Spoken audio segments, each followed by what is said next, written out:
ADV 160ទុកក៏មិនចំណេញដកចេញកុំឲ្យខាតម៉ូតូ ADV 160cc មួយគ្រឿងនេះបើមើលពីខាងក្រៅក៏ដឹងថាម្ចាស់ម៉ូតូជាអ្នកស្រឡាញ់ម៉ូតូខ្លាំងថ្ងៃនេះមកដល់ហាងដុតម៉ូតូដើម្បីឆែកមើលមញ្ញងបំប្រេងដោះខ្វាច់មើលឃើញឆាច់មញ្ញងពណ៌សអត់ទុកយូរបងអង្គចោលទេដូរចោលតែម្ដង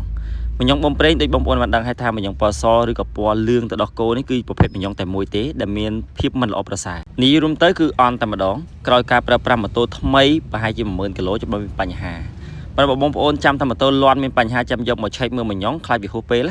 ពេលខ្លះវាធ្ងន់ធ្ងរបាត់ទៅហើយអញ្ចឹងឥឡូវក៏សម្រេចចិត្តដូរមញ្ញងបំប្រេងស៊ីនពណ៌ខ្មៅឡើងវិញនៅហាងដុតម៉ូតូតែម្ដងអញ្ចឹងក៏សូមផ្ដាំផ្ញើទៅកាន់បងប្អូនដែលប្រើប្រាស់ម៉ូតូអូតូ 160cc ទាំងអស់ឬក៏ជា Ono 24ឡើងកុំភ្លេចត្រួតពិនិត្យមើលមញ្ញងបំប្រេងផងបន្ទាប់ពីការប្រើប្រាស់ប្រមាណជា 10000 គីឡូសម្រាប់ម៉ូតូថ្មីហើយថ្ងៃនេះពិតជាអរគុណខ្លាំងបំផុតសម្រាប់បងប្អូនទាំងអស់គ្នាបីមេភ្លៀងក៏ពិតមែនក៏ប៉ុន្តែអតិថិជនជួយមកហាងដុតម៉ូតូច្រើនមែនតើ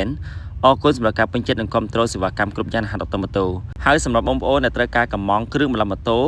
ផ្ញើតាមបណ្ដាខេត្តនានាលោកអ្នកក៏អាចធ្វើការកម្មង់ពីហាងដុតម៉ូតូទៅបានមិនថាគ្រឿងតុបតែងម៉ូតូគេហៅថាគ្រឿងលេងឬក៏គ្រឿងស៊ីនឬក៏ប្រេងម៉ាស៊ីនដែលមានគុណភាពអាចតាក់ទងកម្មង់បានតាមលេខ Telegram 077 881 981ឬក៏ឆាតមកកាន់ Page ផ្លូវការរបស់ហាងដុតម៉ូតូ